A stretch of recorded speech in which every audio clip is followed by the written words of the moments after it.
हाय, मैं हूं doctor Haris Malik. Previous video में मैंने बताया था कि किस तरह से स्टेटा में डिस्क्रिप्टिव स्टैटिस्टिक्स और जिसमें मीन था और स्टैंडर्ड डेविएशन, मिनिमम, मैक्सिमम, ये मैंने बताया था कि किस तरह से आप अपने वेरिएबल्स का जो डिस्क्रिप्टिव समरी है वो स्टेटा में आप अप्लाई कर सकते हैं। इसी तरह से मैंने टी टेस्ट कंपैरिजन का बताया था कि आप किस तरह से दो वेरिएबल का उसमें मीन जो है वो कंपेयर कर सकते हैं। इस वीडियो में मैं बड़े दो इंपॉर्टेंट जो स्टैटिस्टिकल एनालिसिस हैं, दो एनालिसिस पे बात करने जा रहा हूँ, जिसमें एक है कोलेशन एनालिसिस और दूसरा रिग्रेशन एनालिसिस। कोलेशन एनालिसिस जो है वो मैंने प्रीवियस अपने वीडियोस में भी बताया है, मैं उसको फिर रिवाइज करता हूँ। कोलेशन एनालिसिस बेसिकली ऐसा स्टैटिस्टिकल टूल होता है जो किसी भी दो वेरिएबल्स का आपस में जो रिलेशनशिप है उसको डिटरमिन करता है कि लेट्स सपोज ए है और बी है, कि इन दोनों का आपस में क्या रिलेशनशिप है। कोलेशन जो एनालिसिस है, कोलेशन कोफिशिएंट जो जब भी कोलेशन एनालिसिस अप्लाई किया जाए तो उसकी जो वैल्यू होती है कोलेशन कोफिशिएंट, उसका जो आंसर है, अगर आप अपने स्टैट के कॉन्सेप्ट को रिवाइज करें तो कोलेशन का जो आंसर होता है या उसकी कोलेशन कोफिशिएंट की रेंज होती है वो 0 to 1 के इन बिटवीन होती है। इसमें 0 जो अगर आ जाए तो वो ये रिप्रेजेंट करता है कि there is no correlation, means no relationship between A and B. अगर 1 आ जाए तो it means there is a perfect correlation between A and B. और अगर 1 पॉजिटिव हो तो वो परफेक्ट पॉजिटिव कोरिलेशन होता है, और अगर 1 नेगेटिव हो तो वो परफेक्ट नेगेटिव कोरिलेशन होती है। इसी तरह से बाकी कोई भी जो भी आंसर हो, लेट्स सपोज 0.5 है, पॉजिटिव में तो पॉजिटिव कोरिलेशन होगा, अगर नेगेटिव में है तो नेगेटिव कोरिलेशन होगा। तो इस डेटा में कैसे अप्लाई करते हैं ये मैं आपको बताता हूँ। सबसे पहले डेटा शीट जो है वो मैंने अपनी ऑलरेडी जो है वो इंपोर्ट की हुई है डेटा के अंदर। ये प्रीवियस शीट है जो मैंने अपने प्रीवियस वीडियो में भी यूज़ किया है, सेम एग्जांपल में यूज़ कर रहा हूँ। अब आपने कोलेशन एनालिसिस जो है वो अप्लाई करना है। सिंपली आप यहाँ स्टैटिस्टिक्स में जाएँ, उसके बाद एक समरीज टेबल्स एंड टेस्ट में, उसके बाद समरी डिस्क्रिप्टिव स्टैटिस्टिक्स में, इसके बाद यहाँ पे आप आ जाएँ पेयर वाइज कोलेशन पे। यहाँ पे क्लिक करें। यहाँ पे आपके पास एक बॉक्स है जिसमें वेरिएबल्स का आपने नेम लिखना है कि आप किन वेरिएबल्स का आपस में कोलेशन जो है वो चेक करना चाह रहे हैं। तो अगर मैं आपको प्रैक्टिकल वे में बात करूँ कि जैसे कोई भी एक रिसर्च क्वेश्चन होता है, लेट्स सपोज कि ये एक टॉपिक है किसी एक रिसर्च पेपर का, एग्जांपल के मैं आपको दे रहा हूँ, जिसमें ये दो डिपेंडेंट वेरिएबल हैं, रिटर्न ऑन एसेट और रिटर्न ऑन इक्विटी, और ये इंडिपेंडेंट वेरिएबल्स हैं। ठीक है, अब मैं इन डिपेंडेंट वेरिएबल्स का इंडिपेंडेंट के साथ रिलेशनशिप क्या करना चाहता हूँ और इन इंडिपेंडेंट का आपस में रिलेशनशिप करना चाहता हूँ। मैंने पहले बताया था कोलेशन एनालिसिस दो वेरिएबल्स का आपस में रिलेशनशिप बताता है। ठीक है, तो ये हर वेरिएबल का, let's suppose return on asset का रिटर्न इक्विटी के साथ बताएगा, फिर रिटर्न ऑन एसेट्स का साइज के साथ बताएगा, फिर इसके साथ बताएगा, फिर आरओए का लीवरेज के साथ बताएगा। तो ये हर दो जो कम्बिनेशन है उनका जो है वो रिलेशनशिप बताएगा। तो वो किस तरह से अप्लाई करते हैं, अगर हम इसी मॉडल को फॉलो करें और इसी मॉडल का मेरे पास डेटा है, तो ये लेट्स सपोज ये मेरा रिसर्च पेपर है, उसमें मैंने कोलेशन एनालिसिस जो है वो अप्लाई करनी है। अगर मैं आपको एक कोई पेपर दिखाऊं, उसमें देखें कोलेशन एनालिसिस कैसे होती है। ये देखें, ये एक कोई भी रिसर्च पेपर है जिसमें ये वेरिएबल्स हैं उनके, और इसको छोड़ दें ये एक टेस्ट है यहाँ पर जीडीपी पर, और ये देखें ये वर्टिकल और ये अपना रोज़ में और कॉलम्स में वही वेरिएबल्स हैं। तो ये बेसिकली ये कोरिलेशन कोफिशिएंट्स जो हैं ये कहाँ से ये लिए गए हैं, ये इस डाटा में अप्लाई करके जो उसका आंसर है ये वो चीज़ें जो यहाँ पे पेस्ट की गई है। तो ये बेसिकली ये बता रहा है कि ये आरओए का रिलेशनशिप विद आरओए का तो आरओए के साथ 1 ही होगा, क्योंकि ये हम इसका जब इसके साथ रिलेशनशिप देखेंगे तो वो 1 होगा। जब आरओए का आरओए के साथ देखेंगे तो देखिए इसका कोलेशन कोफिशिएंट क्या है 0.822, जो कि पॉजिटिव रिलेशनशिप है बिटवीन आरओए और आरओई। इसी तरह से आरओए का फिर एटीओ के साथ, फिर ये आरओए का सारे वेरिएबल्स में, फिर आ जाएगी आरओई की बारी। ठीक है, आरओई और आरओए का यहाँ पे देखें कोई आंसर नहीं है, क्योंकि यहाँ पे आरओए और आरओई का ऑलरेडी आंसर यहाँ पे गिवन है, तभी यहाँ पे आरओई का नहीं है। अब आ जाते हैं आरओई की बाकी वेरिएबल्स के साथ रिलेशनशिप। ठीक है, इसी तरह से आपने बहुत सारे रिसर्च पेपर पढ़े भी होंगे और आपके पास अवेलेबल भी होंगे, तो आप वहाँ से इस टेबल को देख सकते हैं। पर मैं इस मॉडल को फॉलो करते हुए आपको कोरिलेशन कोफिशिएंट जो है वो बताता हूँ कोरिलेशन आप कैसे अप्लाई करते हैं। यहाँ पे फिर आप जो कि इस लाइक बॉक्स में आते हैं, यहाँ इस बटन पे क्लिक करें। यहाँ पे आपके पास वेरिएबल्स की ऑप्शन होगी, जिसमें हमारे पास जो वेरिएबल हैं ये है ROA, ROE, cap, leverage, liquidity, operating cost एलन एसेट और बैंकिंग। ये बेसिकली मॉडल है जिसमें ये दो डिपेंडेंट हैं और ये इंडिपेंडेंट वेरिएबल्स हैं। और मैं सबमिट पे क्लिक करूं तो आप यहाँ पे देखेंगे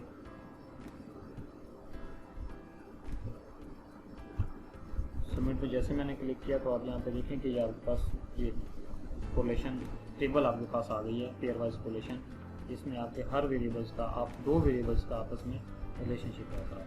ठीक है, तो जैसे ROA का ROA के साथ क्रॉस रिलेशनशिप है, इसकी कोलेशन कोएफिशिएंट इतनी है 0.87, कैपिटलाइजेशन के साथ इतना है। अब ये पॉजिटिव कोलेशन है और ये व्हाट अबाउट दिस वन, इसके साथ माइनस का साइन होगा, ये नेगेटिव कोलेशन है कि ROA और लेवरेज के दरमियान में नेगेटिव कोलेशन है। लेट्स सपोज कि अगर लेवरेज इंक्रीज होती है तो उससे ROA रिड्यूस करती है, जबकि कैपिटलाइजेशन अगर इंक्रीज होती है किसी भी ये बैंक्स का डेटा है, अगर किसी भी बैंक्स के जो पाकिस्तानी बैंक्स का डेटा है, पाकिस्तानी बैंक से अगर कैपिटलाइजेशन रेशियो इंक्रीज करते हैं तो उनका ROA भी इंक्रीज होता है।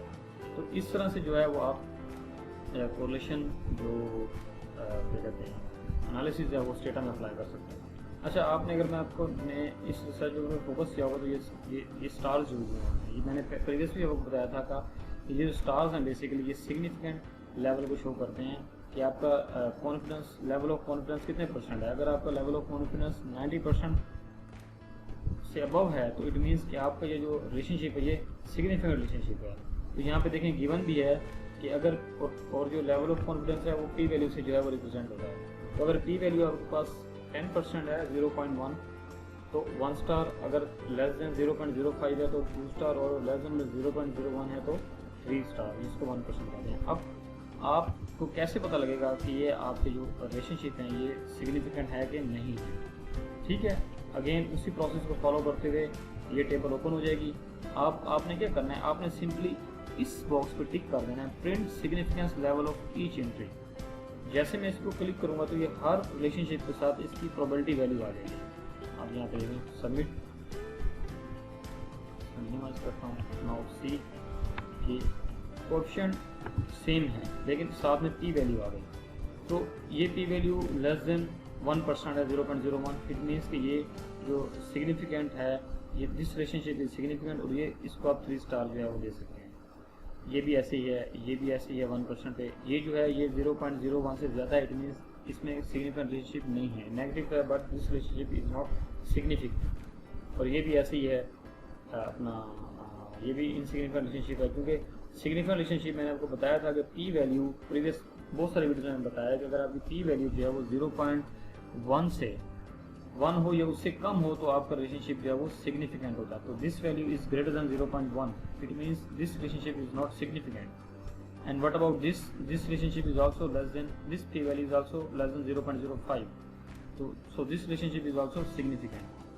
तो इस तरह से जो है वो आप जो है रिलेशनशिप जो है वो भी देख सकते हैं कि आपके ये जो कोरिलेशन एनालिसिस में जो आपके दो वेरिएबल्स के दरमियान रिलेशनशिप है ये सिग्निफिकेंट है कि नहीं है। इस तरह से अगर आप जब बहुत सारे रिसर्च पेपर्स पढ़ेंगे तो हर रिसर्च पेपर में, जैसे ये एक रिसर्च पेपर की मैंने एग्जांपल दी, इसमें ये कोरिलेशन टेबल है और ये देखें लेवल ऑफ सिग्निफिकेंट है और ये नीचे बताया भी गया है कि ये जो स्टार हैं ये किस चीज़ को रिप्रेजेंट कर रहे हैं। और ये हर दो वेरिएबल्स का रिलेशनशिप आप आपस में देख सकते हैं। लेट्स सपोज अगर मैं ऑपरेटिंग कॉस्ट का कैपिटलाइजेशन के साथ चेक करना चाहता हूँ कि ऑपरेटिंग कॉस्ट का कैपिटलाइजेशन के साथ क्या रिलेशनशिप है, तो यहाँ पे सिंपली आप यहाँ पे आएँ, देखें ये इधर से आप रोज में आएंगे और कैपिटलाइजेशन देखें टॉप में कैपिटलाइजेशन, तो दिस कॉलम और दिस रो जहाँ पे ये कंबाइन होगा तो दिस रिलेशनशिप बेसिकली ये क्या है कि ये शो कर रहा है relationship between capitalization and operating cost, जो कि 0.0896 इसका ये कोरिलेशन कोएफिशिएंट है। तो मीन्स कि अगर ऑपरेटिंग कॉस्ट में जो है वो इंक्रीज होता है 1 यूनिट से तो इसमें भी इतने यूनिट से क्या है कैपिटलाइजेशन में इंक्रीज होगा, या इसमें 1 से होगा तो इनमें भी इतने से जो है वो इंक्रीज होगा। तो ये बेसिकली कोरिलेशन जो है स्टेटा में इस तरह से अप्लाई करते हैं। It's very simple, it's not different. आपकी तरफ जो है इसको समझने के लिए आपके जो स्टैटिस्टिकल कॉन्सेप्ट हैं वो क्लियर होने चाहिए। और रिसर्च पेपर में जो है अगर आप देखेंगे तो बहुत सारे रिसर्च पेपर में उसको एक्सप्लेन भी किया होता है। ये कोरिलेशन टेबल तकरीबन हर रिसर्च पेपर में अभी कोरिलेशन टेबल आपको मिलेगी और इसकी एक्सप्लेनेशन भी आपको मिलेगी। इस टेबल के ऊपर या नीचे बताया गया होगा कि ये रिलेशनशिप जो है ये क्या रिप्रेजेंट कर रहे हैं। अच्छा, दूसरी बात अब आती है रिग्रेशन एनालिसिस की। इसी मॉडल को कंटिन्यू करते हुए मैं ये बताता हूँ कि रिग्रेशन एनालिसिस आप कैसे अप्लाई कर सकते हैं, क्या होता है। सबसे पहले रिग्रेशन एनालिसिस जो है ये एक स्टैटिस्टिकल टूल होता है that measures the relationship between dependent and independent variable. ठीक है, जो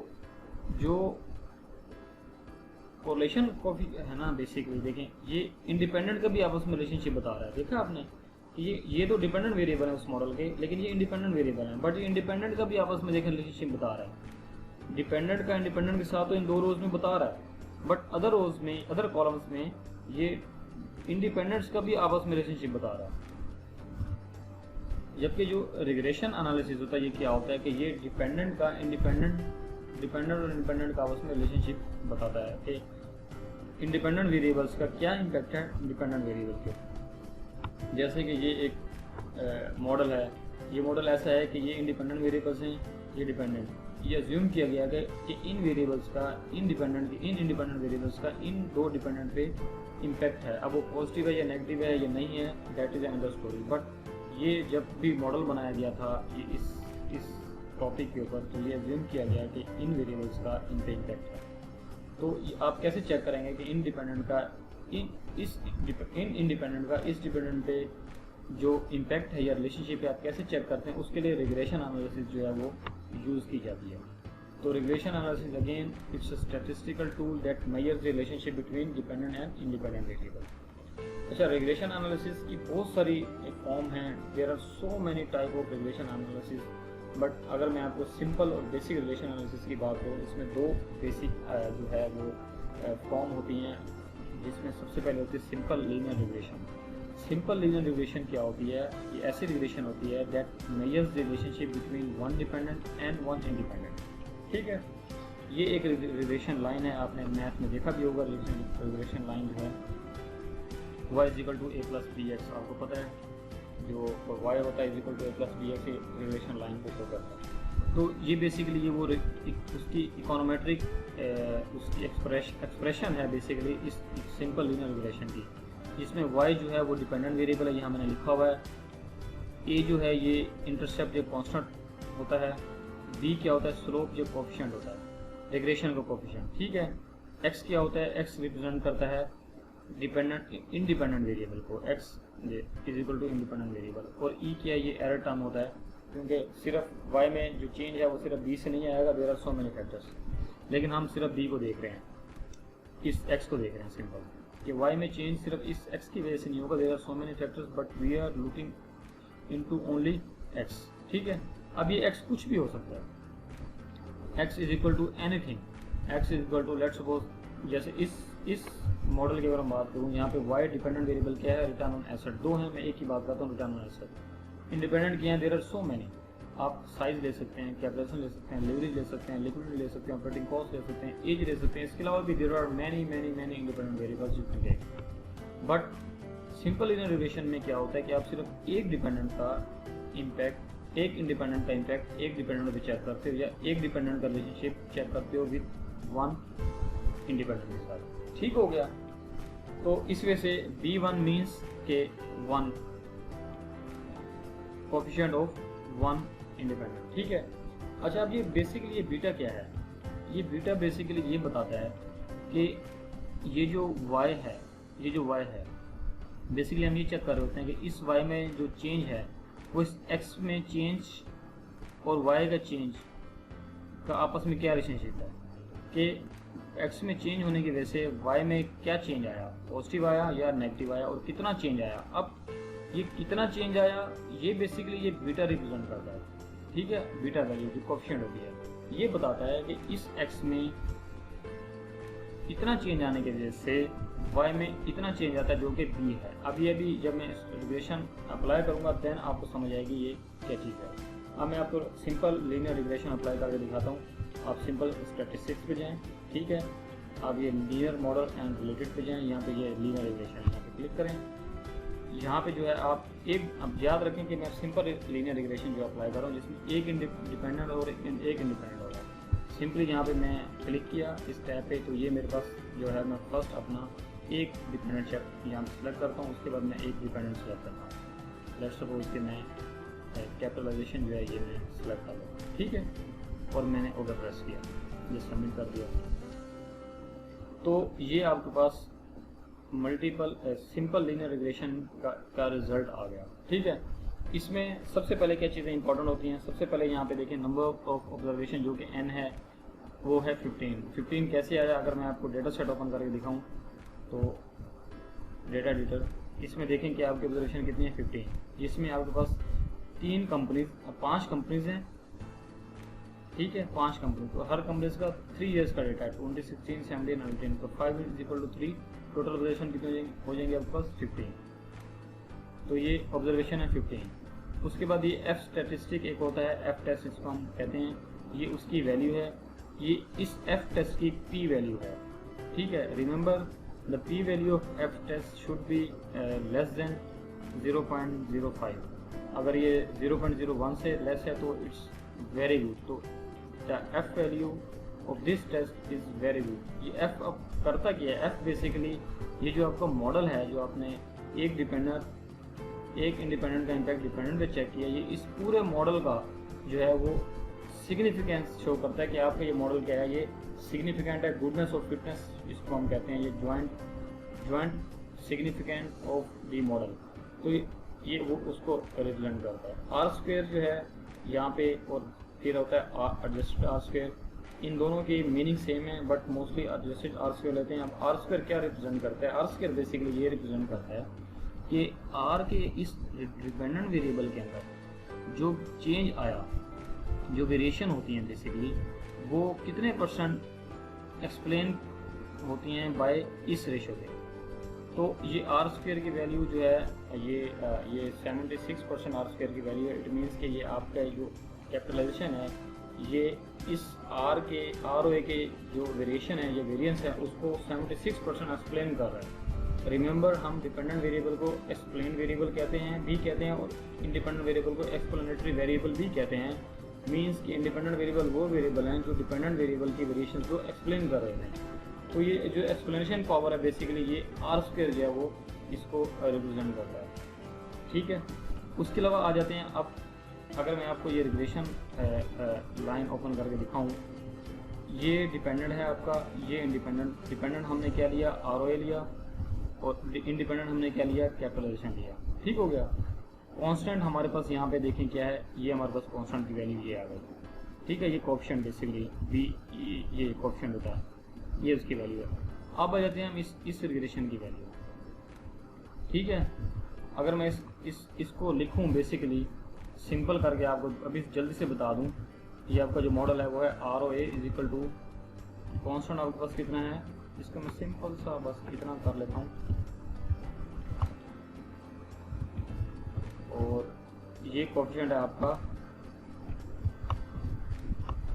किसका, कैपिटलाइजेशन का आपका कोएफिशिएंट है, ये बी किसका, एक्स का। एक्स के आपके पास CAP जो हमने इस एग्जांपल में लिया।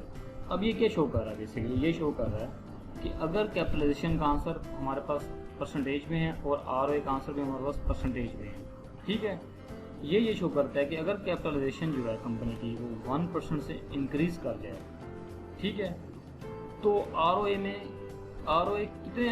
में कितना चेंज आएगा, वो मैंने आपको बताया था कि वो बीटा होता है। तो बीटा क्या है, 0.228। इट मीन्स कि अगर कैपिटलाइजेशन रेशियो जो है वो 1% से इंक्रीज करे तो ROA जो है वो 0.228 से इंक्रीज कर देगा। अगर ये कोएफिशिएंट पॉजिटिव होगा तो ये पॉजिटिव रिलेशनशिप है, अगर ये नेगेटिव होगा तो ये नेगेटिव रिलेशनशिप होगा। तो ये पॉजिटिव है, इस वजह से हम ये कह रहे हैं कि अगर कैपिटलाइजेशन अगर 1% से इंक्रीज करे तो ROA जो है वो 0.228 से इंक्रीज कर देगा। So this relationship is positive. ठीक है, पॉजिटिव रिलेशनशिप। अब हमने ये देखना है कि ये जो रिलेशनशिप है ये सिग्निफिकेंट है कि नहीं है। मैंने प्रीवियस वीडियो में बताया था कि सिग्निफिकेंट को चेक करने के लिए दो हमारे पास मेजर्स होते हैं, एक P वैल्यू और एक P वैल्यू। और अभी मैंने कोलेशन में बताया था P वैल्यू अगर 2 से ज़्यादा हो तो इट मीन्स आपका जो डिपेंडेंट और इंडिपेंडेंट का रिलेशनशिप है वो सिग्निफिकेंट है, या P वैल्यू जो है वो 0.1 से कम हो या 0.1 हो। तो यहाँ पे देखें P वैल्यू भी 2 से ज़्यादा है और P वैल्यू भी 0.1 से कम है, तो इट मीन्स ये जो पॉजिटिव रिलेशनशिप है कैपिटलाइजेशन का और आरओए का ये सिग्निफिकेंट है। ठीक है, तो इट मीन्स कि whenever there will be an increase in capitalization ratio by 1%, the ROA will increase by 0.228%। ठीक है, तो ये है, ये मैंने आपको बताया है सिंपल लीनियर रिग्रेशन। ठीक है, इसके अलावा आप यहाँ पे और वेरिएबल भी ले सकते हैं, कोई भी another dependent independent variable. Let's suppose अब मैं लेवरेज को चेक करता हूँ कि लेवरेज और आरओए में क्या इम्पैक्ट है। एंटर प्रेस किया तो अगेन इन दोनों में देखें अब नेगेटिव रिलेशनशिप है। अगर मैं इसको अगेन जल्दी से पुट करके आपको समझा दूँ तो I think it would be better, आपको पॉजिटिव और नेगेटिव दोनों का पता लग जाएगा। तो इसकी कांस्टेंट वैल्यू क्या है 2.19, इसको मैं जल्दी से रिमूव कर देता हूँ और दिस ऑप्शन इज पॉजिटिव। और यहाँ पे अब मैं माइनस प्रेस करता हूँ और इसकी कोएफिशिएंट की वैल्यू कितनी है 0.228, अप्रॉक्सीमेट ये भी 0 राउंड करूँगा तो 0.228 है। But this is the answer of leverage. Okay, अब ये क्या बता रहा है, अब ये बता रहा है कि देखें इनमें नेगेटिव रिलेशनशिप है। ये बता रहा है कि जब भी लेवरेज 1% से इंक्रीज होगी आरओए डिक्रीज होगा बाय 2 to 8, तो इनमें नेगेटिव रिलेशनशिप है।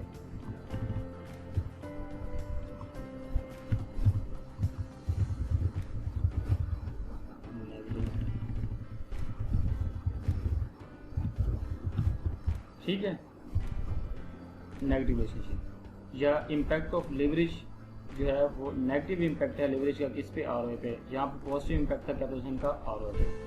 तो यहाँ पे देखें इसकी कोएफिशिएंट की वैल्यू नेगेटिव है, तो ये रिप्रेजेंट कर रहा है कि इन दोनों का तो जो रिलेशनशिप है वो नेगेटिव है, किस किस का, आरओए का और लेवरेज का।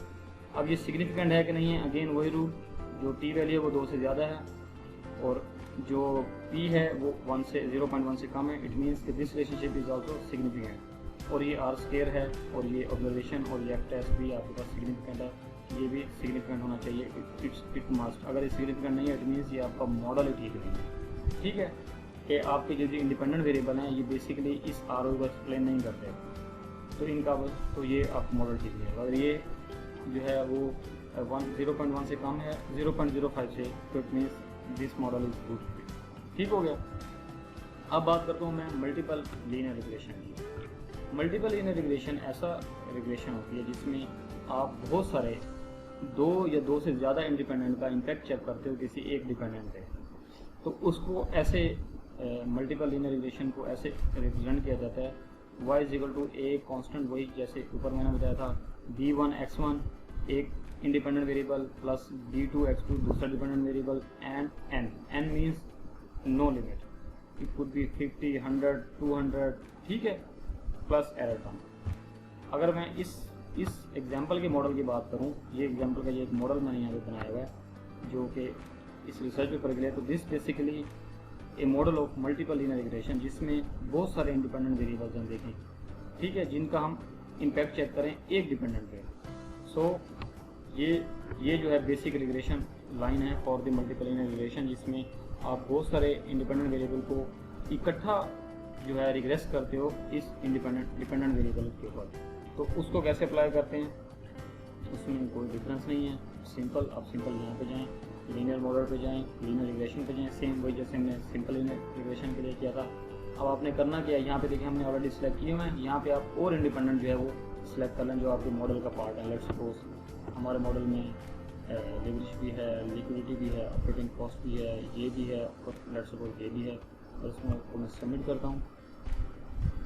तो नाउ यू सी कि आपके मॉडल में जो कि ये एक डिपेंडेंट है और बहुत सारे इंडिपेंडेंट जो हैं वो आपने इनको रिग्रेस अप्लाई किए हैं। अब आप इन तमाम इंडिपेंडेंट का इम्पैक्ट चेक करना चाह रहे हो इस एक डिपेंडेंट। ठीक है, और इंडिविजुअली हर इंडिपेंडेंट के कोएफिशिएंट की वैल्यू है जो उसका रिलेशनशिप बता रही है विद द डिपेंडेंट। ये कैपिटलाइजेशन की है, ये लेवरेज की है, ये लिक्विडिटी की है, ये ऑपरेटिंग कॉस्ट की कोएफिशिएंट वैल्यू है, ये एसेट्स की कोएफिशिएंट वैल्यू है, ये डेट की कोएफिशिएंट वैल्यू है और ये कॉस्ट। तो ये बता रहा है कि ये इस कैपिटलाइजेशन का आरओ के साथ कि इसमें 1% इंक्रीज से आरओ में कितना इंक्रीज या डिक्रीज होता है, लेवरेज में 1% इंक्रीज से आरओ में कितना इंक्रीज या डिक्रीज, तो माइनस है तो डिक्रीज होगा। लेवरेज में 1% इंक्रीज से आरओ में कितना इंक्रीज़ होगा, ऑपरेटिंग कॉस्ट में 1% इंक्रीज से ROI में कितना डिक्रीज़ होगा, एसेट्स में अगर इंक्रीज़ हो तो उनके इंक्रीज़ होने से ROI में कितना इंक्रीज़ होगा। और जो एज है बेसिकली, अगर कंपनीज की एज का डेटा हमने ईयर में लिया हुआ है तो ये रिप्रेजेंट करता है कि अगर कंपनी के इन बैंक्स की अगर एज 1 साल बढ़ जाए तो उससे उनके ROI में कितना इजाफा होता है, इंक्रीज या डिक्रीज होता है। ठीक है, तो ये मल्टीपल और simple linear regression, very simple.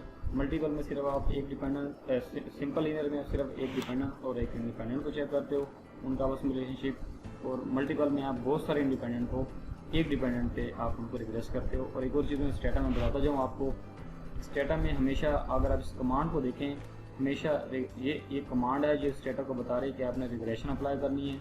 इस पे ये जो फर्स्ट वेरिएबल होता है ये आपके पास डिपेंडेंट होता है हमेशा। अगर मैं कैपिटलाइजेशन को यहाँ कर दूंगा तो स्टेटा कैपिटलाइजेशन को डिपेंडेंट समझेगा और ROI को इंडिपेंडेंट समझेगा। ठीक है, तो ये फर्स्ट वेरिएबल हमेशा वो ट्रीट करता है अपना स्टेटा डिपेंडेंट वेरिएबल, बाकी जितने भी वेरिएबल्स होंगे वो इंडिपेंडेंट ट्रीट करेगा। अगर मैं यहीं पे आपको बता के दिखाऊँ, मैं यहाँ से ROI को यहाँ से रिमूव करके यहाँ पे आप देखें बार में ROI में यहाँ लिख देता हूँ ROI, तो आप देखें इधर ROI की जगह पे कैपिटलाइजेशन आ जाएगा, क्योंकि अब मैंने ROI को कैपिटलाइजेशन को पहले लिख दिया। इट मीन्स मैंने बताया आपको जो फर्स्ट वेरिएबल होता है इस कमांड के बाद वो डिपेंडेंट वेरिएबल होता है, स्टेटा उसको यही कंसिडर करता है। जैसे मैंने इंटर प्रेस किया, अब यहाँ पे देखें CAP आ गया और ROI इंडिपेंडेंट बन गया। ठीक है, तो आपने जो है इस तरह से अप्लाई करना है। अच्छा, अब इनके रिजल्ट्स में जो चीज़ें अप्लाई करने की होती हैं बेसिकली पेपर्स के अंदर या किसी भी रिसर्च पेपर के अंदर, वो कौन सी, किसी थीसिस के अंदर या रिसर्च पेपर के अंदर वो कौन सी चीज़ें बेसिकली अप्लाई की जाती हैं। मैंने एक रिसर्च पेपर ओपन किया हुआ है आपको दिखाने के लिए, यही रिसर्च पेपर मैं बात करता हूँ। ये एक रिसर्च पेपर है जिसमें ये डिफरेंट डिपेंडेंट वेरिएबल्स हैं। ठीक है, अगर मैं बात करूँ ये चाइना और पाकिस्तान की कंपैरेटिव स्टडी है, तो अगर मैं ये बात करूँ ये डिपेंडेंट वेरिएबल है ROI। ये देखें यहाँ पे कांस्टेंट की वैल्यू है। अब कांस्टेंट समटाइम कुछ लोग नीचे लिखते हैं, कुछ रिसर्चर ऊपर लिखते हैं। अगर मैं किसी इस पेपर की बात करूँ तो यहाँ पे देखें कि कांस्टेंट यहाँ पे गिवन होगा, देखें बाकी तमाम वेरिएबल्स के बाद इंडिपेंडेंट के बाद कांस्टेंट लिखा हुआ है। तो इस पेपर में कांस्टेंट ऊपर लिखा हुआ है। There is no specific requirement कि आपने कांस्टेंट ऊपर लिखना या आपने नीचे लिखना। तो नॉर्मली सबसे पहले आपके इंडिपेंडेंट वेरिएबल होते हैं, देन आप कांस्टेंट की वैल्यू लिखते हो। तो यहाँ पे देखें ये जो कोएफिशिएंट की वैल्यू, ये कोएफिशिएंट की वैल्यू है ये वाली। ठीक है, तो अगर मैं बताऊँ ये आपका फर्स्ट इंडिपेंडेंट वेरिएबल है, ये उसके कोएफिशिएंट की वैल्यू ऐसे ही आपको रिग्रेशन से मिली होगी। उसको लिमिट डिजिट्स जो है वो आप खुद सेलेक्ट कर सकते हो। आपने डेसिमल पॉइंट्स के बाद कितने आपने जो है वो डिजिट्स यूज़ करने हैं, 3, 4, 5, 6, it's up to you. Normally 3 या 4 होते हैं, तो इट्स बेटर कि आप 3 या 4 यूज़ करें। इसी तरह से ये फिर दूसरे डिपेंडेंट वेरिएबल कोएफिशिएंट की वैल्यू, फिर तीसरे की, फिर चौथे की, फिर पाँचवें की। उसके बाद ईयर को आप छोड़ दें, अभी ये आपको इन फ्यूचर में आपको बताऊंगा। उसके बाद ये देखें ये F टेस्ट स्टैटिस्टिक की वैल्यू रिपोर्ट की जाती है, ये वाला F स्टैटिस्टिक ये जो लिखा हुआ है। ठीक है, ये उसकी वैल्यू है और ये उसकी प्रोबेबिलिटी वैल्यू है।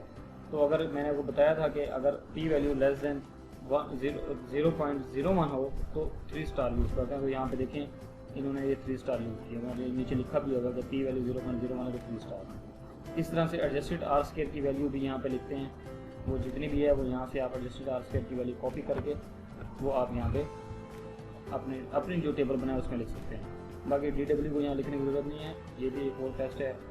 बाकी जो तीसरी चीज़ इंपॉर्टेंट होती है वो होती है N मीन्स ऑब्जर्वेशन, ये वाली चीज़ आपकी ऑब्जर्वेशन वो कितनी है 15।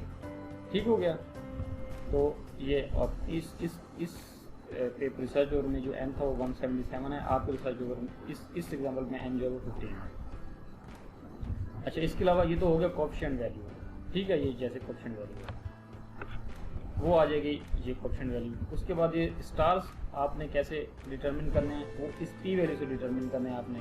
अगर P वैल्यू, मैंने अगेन मैं रिपीट कर रहा हूँ, अगर P वैल्यू 0.1 से ज़्यादा होगी तो नो स्टार। अगर P वैल्यू 0.1 से कम होगी और 0.5 से ज़्यादा होगी तो 1 स्टार। अगर P वैल्यू 0.05 से कम होगी तो 2 स्टार, और अगर P वैल्यू 0.01 से कम होगी तो 3 स्टार। तो ये वैल्यू 0.1 से है ज़्यादा तो 9 स्टार, ये वैल्यू 0.01 से कम है तो 3 स्टार। तो ये आप इस तरह से स्टार्स लगा सकते हैं। अदरवाइज़ आप यहाँ पे P वैल्यू भी लिख सकते हैं अगर आप स्टार ना भी लगाना चाहें। उसके अलावा इस पेपर में ये इस पैरेंथेसिस के अंदर टी वैल्यूज़ भी लिखी हुई हैं। यहाँ पे देखें T values are in parenthesis इन्होंने बताया हुआ है, ये टी वैल्यू लिखी हुई है देखिए, ठीक है। तो यहाँ से आप टी वैल्यू यहाँ से कॉपी करके वो भी यहाँ पे आप पेस्ट कर सकते हैं। रिमेंबर कि जिस वेरिएबल का कोएफिशिएंट नेगेटिव होगा उसकी टी वैल्यू भी नेगेटिव होगी, जिसका पॉजिटिव है उसकी टी वैल्यू भी पॉजिटिव होगी, ठीक है। दूसरी चीज़ ये होती है कि आपके पास ये भी ऑप्शन होता है कि आप टी वैल्यू ये स्टार लगा दें और इस पैरेंथेसिस के अंदर आप स्टैंडर्ड एरर्स लिख दें, ये वाले स्टैंडर्ड एरर, ठीक है। It's choice of the, it totally depends on the choice of the researcher. जैसे ये एक और रिसर्च पेपर है, इसमें मैं बताता हूँ, इस रिसर्च पेपर में इन पैरेंथेसिस के अंदर टी वैल्यू नहीं है, स्टैंडर्ड एरर्स लिखे हुए हैं, ठीक है। जैसे अगर मैं यहाँ को अब अगर आपको नज़र आ रहा हो तो लिखा हुआ देखें standard errors are in parenthesis, तो ये आप यहाँ से ये स्टैंडर्ड एरर्स भी लिख सकते हैं। बाकी जो बेसिक इंपॉर्टेंट चीज़ें होती हैं, ये कोएफिशिएंट इंपॉर्टेंट होता है, उसकी सिग्निफिकेंट यानी कि टी वैल्यू इंपॉर्टेंट होती है। उसके बाद टी और स्टैंडर्ड एरर में आप चॉइस कर सकते हैं आपने क्या लिखना है। बाकी ये रिपोर्ट करने की ज़रूरत नहीं होती, ये रिपोर्ट करने की ज़रूरत नहीं होती। इधर से आपने सिर्फ ये एन रिपोर्ट करना है, ये एफ स्टैटिस्टिक और इसकी टी वैल्यू रिपोर्ट करनी है, और ये एडजस्टेड आर स्क्वायर रिपोर्ट करना है, इसके अलावा कुछ भी रिपोर्ट नहीं करना है। और उसकी जो रिप्रेजेंटेशन है बेसिकली वैसी होती है, यहाँ पे आपका डिपेंडेंट वेरिएबल होता है, यहाँ पे आपके सारे इंडिपेंडेंट वेरिएबल होते हैं, उनके कोएफिशिएंट के नीचे कांस्टेंट, फिर नीचे आप एफ स्टैटिस्टिक लिखें, एडजस्टेड आर स्क्वायर लिखें, और फिर नीचे आप एन जो है ऑब्जर्वेशन लिखें, और ये आपका जो है एक डिपेंडेंट के ऊपर सारे इंडिपेंडेंट का रिजल्ट आ जाएगा। फिर इस तरह से आप सारे इंडिपेंडेंट का दूसरे डिपेंडेंट पे रिजल्ट आप उसी के सामने दूसरे कॉलम में लिख सकते हैं, या आप एक और सेपरेट टेबल भी बना सकते हैं। It depends on you. आप डिफरेंट रिसर्च पेपर देखें, हर रिसर्च पेपर में ये जो रिग्रेशन रिजल्ट्स हैं इनको एक्सप्रेस करने का, रिप्रेजेंट करने का वे डिफरेंट है। तो there is no specific requirement, it depends on the researcher. I hope this video is useful. This was all about for correlation analysis, simple linear regression and multiple linear regression. We'll meet you shortly in the next video with some other test. Thank you and take care.